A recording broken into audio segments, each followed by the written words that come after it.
Olá, boa tarde. Nós vamos ler a revista QSP, Quebec Sierra Papá. Já vamos algures pela página 40, mais ou menos. Vimos da última vez, no quinto capítulo da leitura desta revista, acerca dos leitores, o Correio dos Leitores. Esta é a revista número 483, de agosto e setembro de 2025. Então vamos agora ao local onde estávamos a ler. Tenho que avançar aqui. E aqui há um artigo acerca do streaming em tempo real. O Roseline. Mas este artigo é uma correção de um artigo anterior e complementa. E tem um resumo. Eu vou-vos ler aqui o resumo acerca do Roseline. É um scanner que muitos amadores usam, que permite ouvir o modo de comunicação que é a voz digital, qualquer que ele seja. Portanto, isto tem a ver também aqui com os radioamadores. Roseline pode ser usado num browser, num programa de navegação ou numa aplicação do smartphone ou do iOS. Ele recebe streams em tempo real do core central da rede Brandmeister e transmite-o aos assinantes que estão a ouvir através do seu navegador web. Isto é capaz de ser interessante, porque dá para fazer QSOs,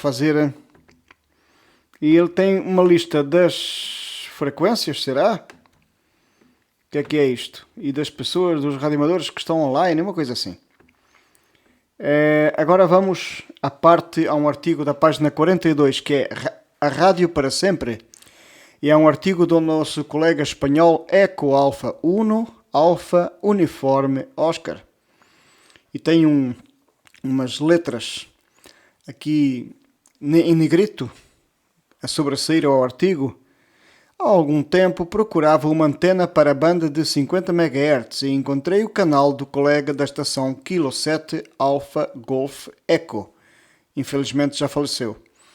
Encontrei o canal dele no YouTube e um vídeo chamou-me a atenção. Falava sobre um artigo publicado na revista QST, Quebec Sierra Tango, em setembro de 2019, nas páginas 63 e 64. E o artigo era o seguinte: Conselhos para ajudar a família dos radioamadores falecidos.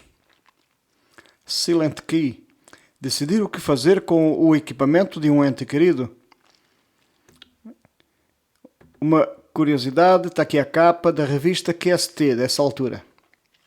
E tem na capa a foto do CT1 November Otelo e do seu QTH, com uma torre, umas antenas. Muito bem. Olha, o colega está ali, aparece ali o colega, todo contente. Todos nós, inevitavelmente, nos tornaremos radioamadores Silent Key, ou seja, mortos um dia. E, infelizmente, esse dia pode chegar quando menos esperamos. Devemos preparar-nos com antecedência para facilitar ao máximo as nossas famílias, a maioria dos quais provavelmente não serão radioamadores, para então lhes darmos indicações do que fazer com os nossos equipamentos.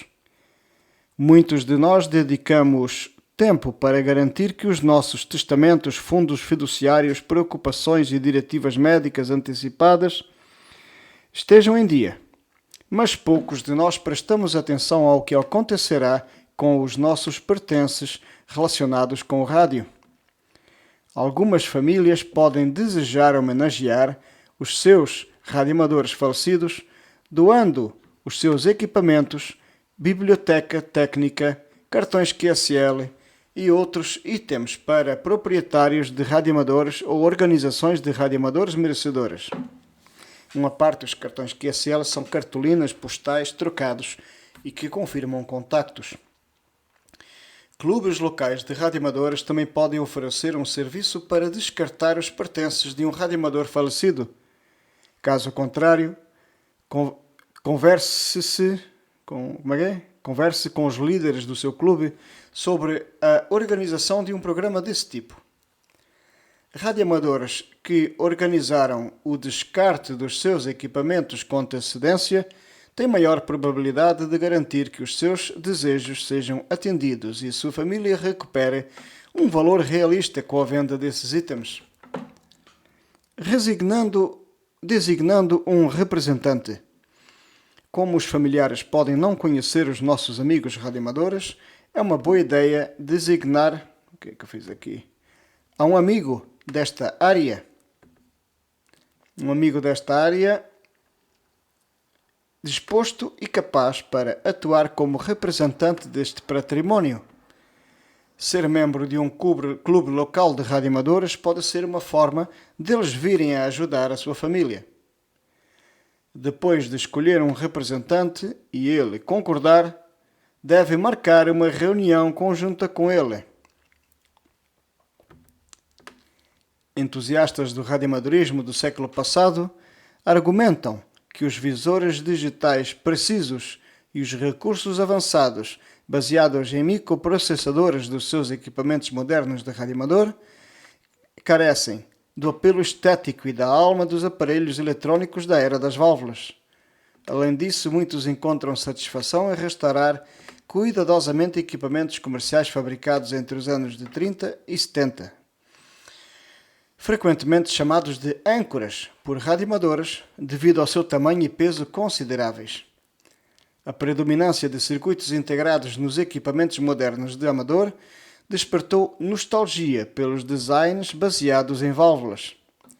Rádios com componentes de estado sólido exigem menos ajustes frequentes, enquanto os equipamentos de válvulas são menos previsíveis, o que adiciona emoção aos contactos rotineiros e proporcionam aos entusiastas do radioamadorismo de épocas passadas uma experiência singular.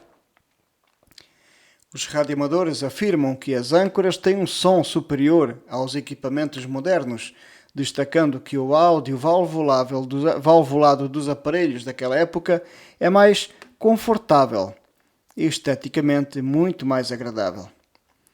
Isto aqui é um artigo que está ao lado do texto que eu estava a ler e eu li de seguida como se fosse tudo igual. Nós estávamos a falar que depois de escolher um representante de uma associação ou alguém representante, há que marcar uma reunião conjunta com ele e os tomadores de decisão da sua família para garantirem juntos que a sua parte do património radioamador seja administrada da maneira que ele deseja. Opções de doação. Se deseja doar equipamentos diretamente para outros membros da família, amigos ou para o seu clube de radioamadores, deve comunicar essa vontade. Organize-se. O artigo Noel Birdsley, Kilo 8, November Bravo, lista de verificação de inventário, na edição de abril de 2018 da QS Tango, descreve como dar o primeiro passo criando um inventário detalhado dos equipamentos para ajudar a família para a venda e para a doação. Organizar manuais de equipamentos, recibos, materiais de embalagens originais e registros de reparação num local centralizado é um bom começo para os entes queridos.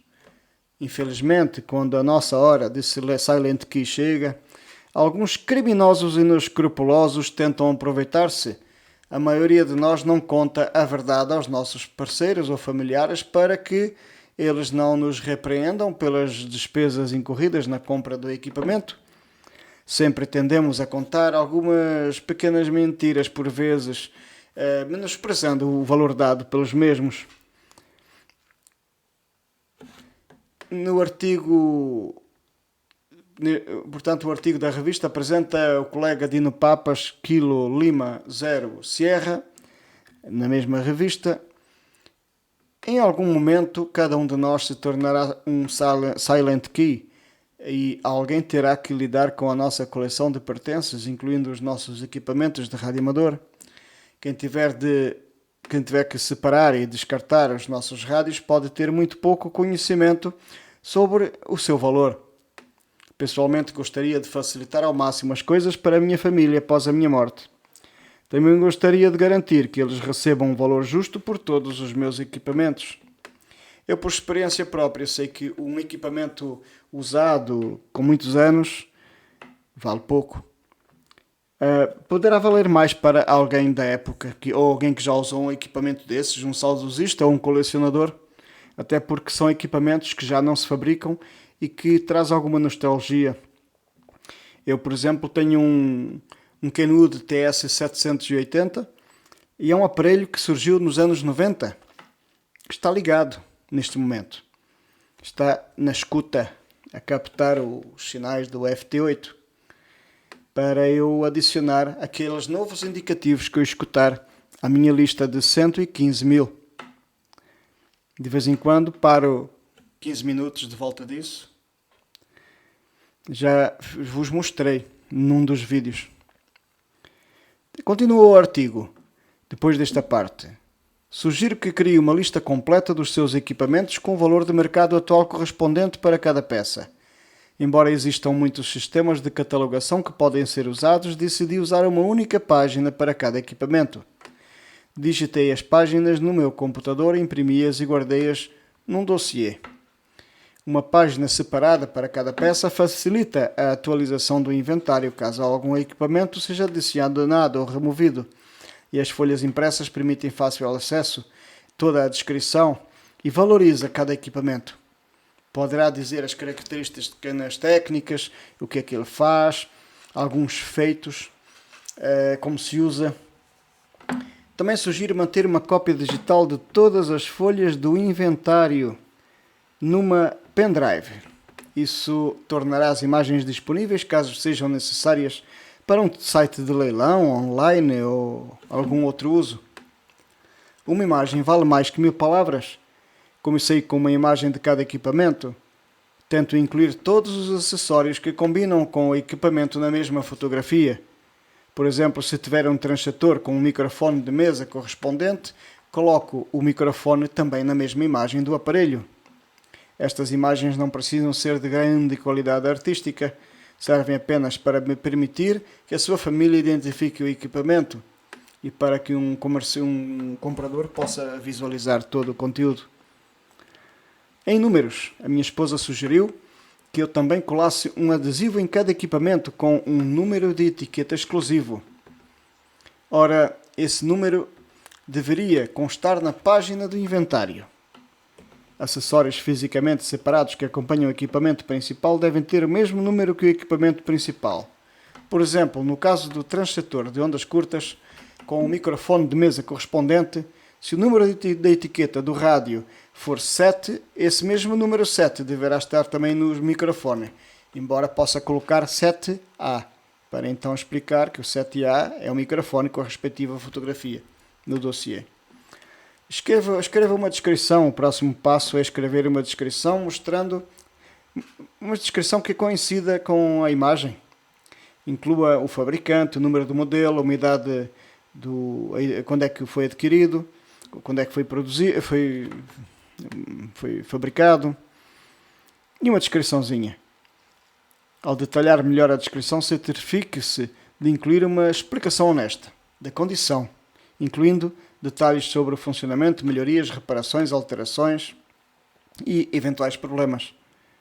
A honestidade aqui é a melhor política. A pessoa estará a comprar e, se houver algo, ela já viu que tem ali um problema. Portanto, ela concorda em comprar mesmo assim. Portanto, não irá devolver. O que é que diz mais aqui? Acho que já está lida a maior parte do artigo. Tenha cuidado para não deixar a emoção entrar em jogo aqui. Por exemplo, eu tenho um Drake TR4. E esse Drake, olha, está aqui a fotografia deles, com montes de equipamentos. Portanto, esse Drake Tango Romeo 4 foi o primeiro rádio novo do meu pai, diz ele, do já falecido. Quer dizer, o falecido conta que esse foi... Não. Espera aí, não, o espanhol não é falecido. Ele fala de um que faleceu, ok? Esse Drake foi o primeiro rádio novo do pai dele. E também o rádio amador aqui, o espanhol, diz que fez o seu primeiro contacto nesse rádio. Portanto, para ele esse TR4 não tem preço. Mas quando ele diz que quando eu for embora, Silent Key, ele talvez valha aí uns 200 euros ou 200 dólares para outra pessoa, incluindo a própria fonte de alimentação e o altifalante. Por outro lado, diz ele, se pagou um preço alto por algo e ele ainda vale a pena, informe esse valor. É que havia equipamentos que eram estupidamente caros antigamente e nos dias de hoje tornaram-se coisa barata.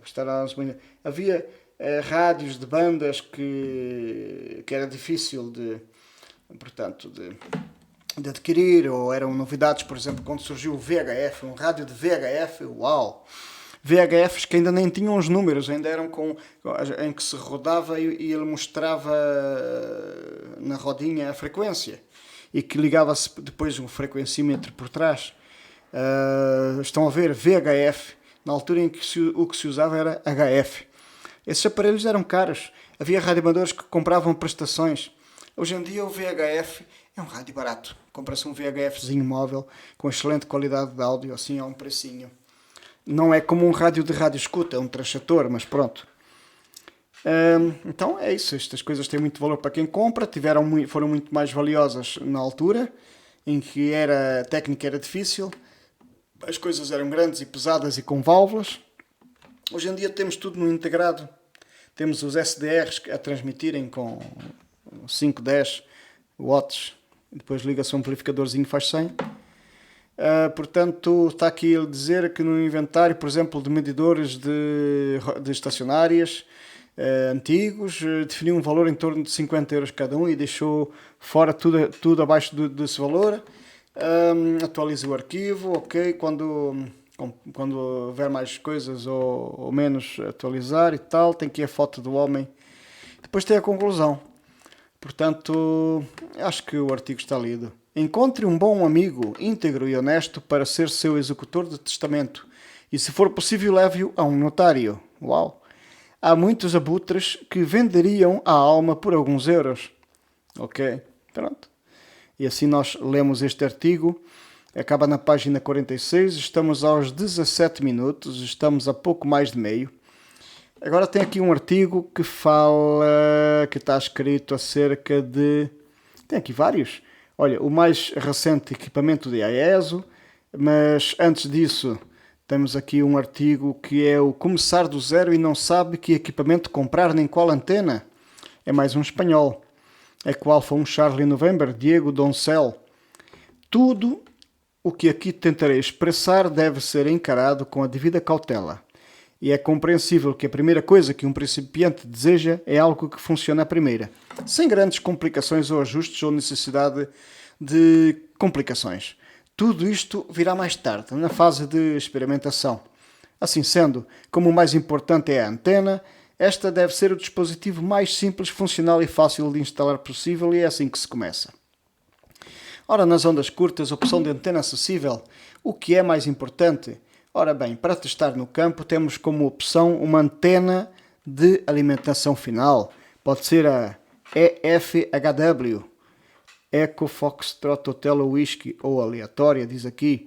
A EFHW, meia onda, por exemplo, 20,3 metros, deve ter um transformador de 49 para 1 ou 64 para 1. Uau! São vendidos online por preço de cerca de 7 euros para baixa potência e uma qualidade decente, e tenho um e uso quase todos os dias, diz ele. Ou por modelos de maior potência podem ser encontrados por cerca de 50 euros, ou pode fazer você mesmo, há muita informação por aí, e por cerca de 15 euros também já se compra aí umas coisinhas, vários tipos de cabos finos.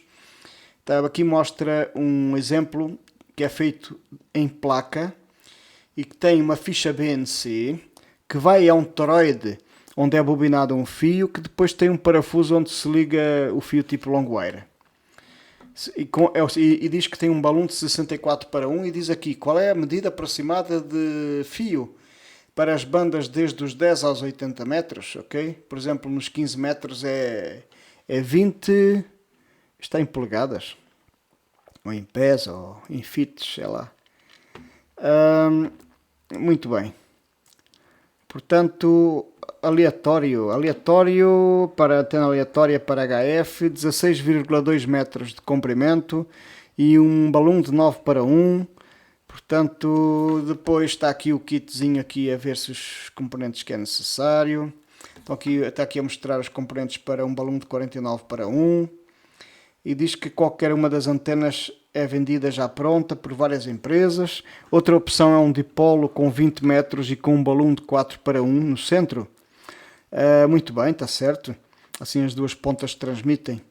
São designados por dipolo não ressoante. Não sei porque é que o pessoal põe que é ressonante. Porque para mim ressonar é... Mas pronto. Vendo ao dicionário até pode dizer que ressonante é igual a ressoante.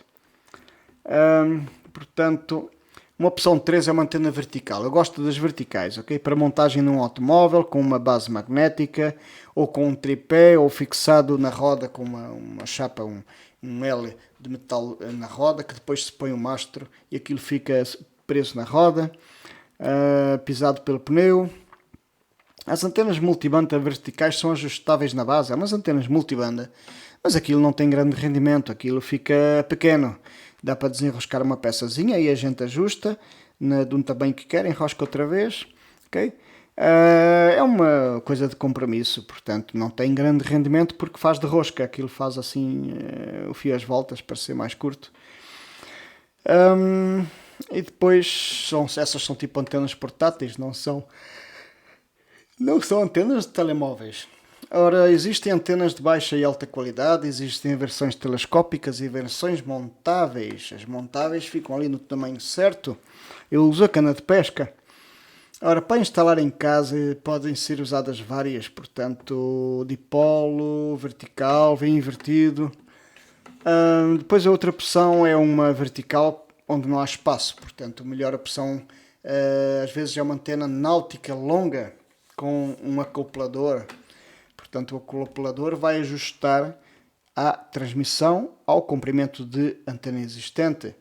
Existem algumas antenas da banda do cidadão que não possuem uma bobina de curto-circuito na base e que podem funcionar com a junção de um tuner, um acoplador, mas tendem a ser muito frágeis, mais do que se imagina. As antenas náuticas são mais duráveis. Uma outra opção da antena, portanto aqui falando na vertical de varanda ou terraço, é acessível. A eficiência é um bocadinho baixa. Portanto, as instalações e varandas podem ser temporárias, nunca permanentes, e pode haver problemas com vizinhos ou com leis. Eu gosto muito das antenas no alto do prédio, nem que a gente depois deixe o fio através do cano das águas furtadas. Depois faz um furinho. Ora, e depois não se nota.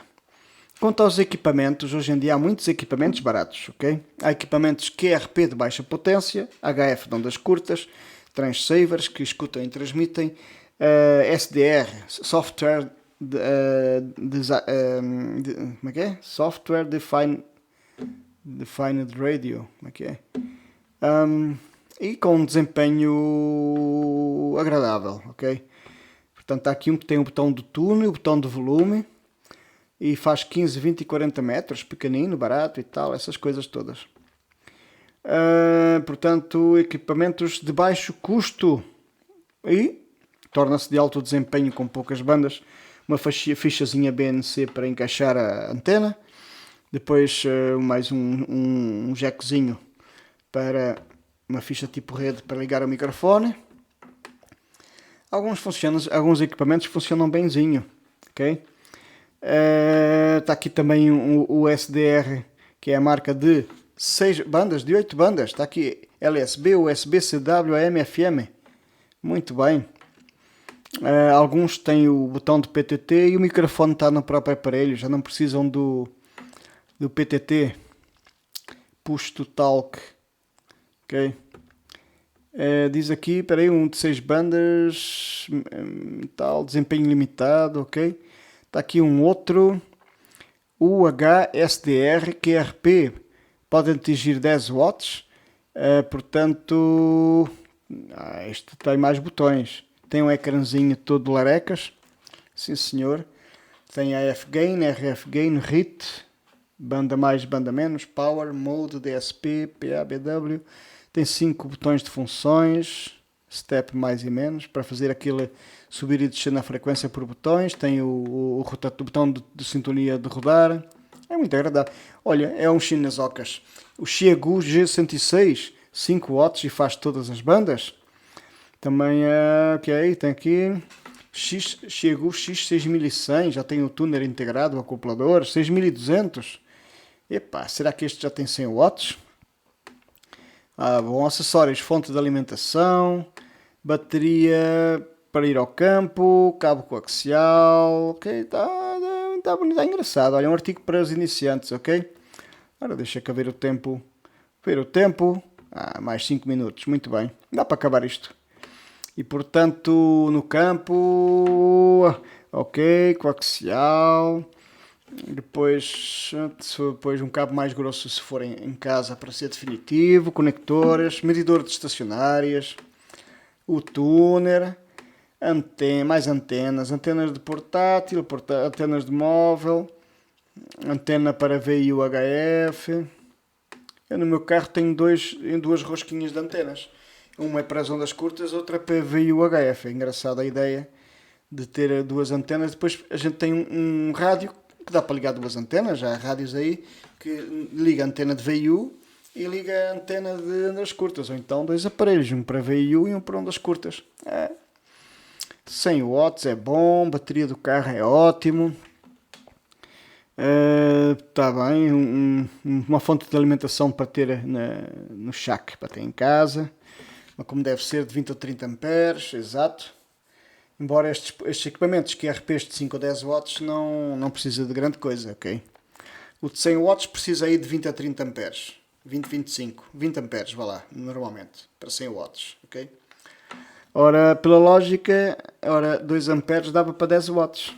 Ok, 2 amperes é uma coisinha pequenina. Exato. São coisas para quem está habituado a estas andanças. E o artigo está quase a acabar, quase que eu li o artigo do equipamento mais recente da IESO. Okay? E os rádios mais pequeníssimos e baratos são os para CW, ok?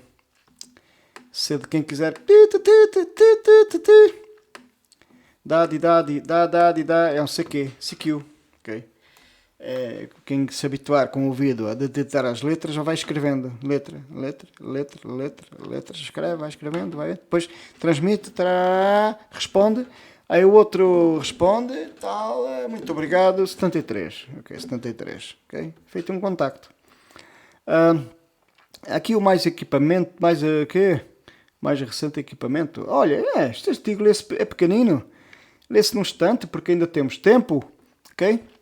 O mais recente equipamento da IAESO, sabem qual é o mais recente equipamento da IAESO? Estava aqui ainda há pouco. Será que ele sumiu? Qual é a página? Está aqui. A IAESO lançou um equipamento novo, móvel, 100 watts. É o Foxtrot Tango X-Ray-1. FTX-1 acabou de surgir no mercado. Tem duas versões, ok? Uma é a QRP de 10 watts. E outra é o modelo Optima de 100 watts. A recepção vai desde os 30 kHz, ou seja, aquela parte do início das ondas longas, aos 174 MHz, que é uma parte alta do VHF. Alta seria os 300, não é? Mas pronto, de qualquer forma, os 174 já é lá em cima, acima dos radioamadores. Depois faz um intervalo, aí depois passa para dos 400 aos 470 MHz, que é para alcançar ali as ondas do UHF. Ele tem modos de comunicação digitais C4FM e Fusion.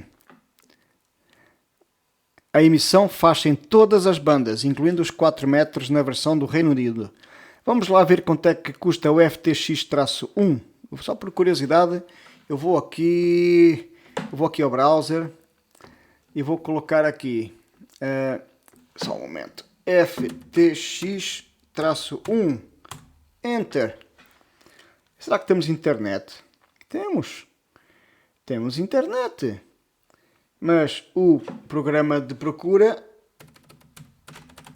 não tem aquela parte dos produtos. Temos que ir aqui ao Google. FTX-1, como é que era?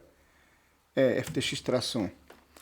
Olha, temos aqui nos produtos, temos aqui na ordem dos 1.695 euros, 2.000 euros. Está bonito, está lindo. Portanto, o de 1.695 será o QRP. Isto é um rádio estilo SDR. Claro, que é que havia de ser hoje em dia. O outro é o Ótima. Meus amigos, mas é mais de... Está aqui por... Também é novidade, agora a novidade é mais caro, depois baixa, ok? Não comprem já, mas se quiserem, se tiverem o dinheiro que tiver a estorvar e acharem que ele desvaloriza muito rapidamente, olha, o problema é vosso, ok? Posso dizer é que se estamos a falar de 2.195 euros, em dólares americanos é menos, mas se calhar em reais é mais. 2.000 euros um radinho destes. Isca-tosga-te. Está bem. Olha, mas de qualquer forma fica aqui dada a novidade. Muito obrigado aqui pelo tempo que passaram aqui comigo. Nós já atingimos os 30 minutos de revista QSP. Okay? Esta foi a sexta parte da leitura da revista QSP número 483 de agosto e setembro de 2025. Hoje é sexta-feira, dia 10 de outubro de 2025. Que as graças, bênçãos e dons de Deus abençoem a vós e a vossa família. E vamos pedir intercessão à advogada que Jesus nos deu, a sua querida mãezinha, Nossa Senhora da Propagação, rogai por nós.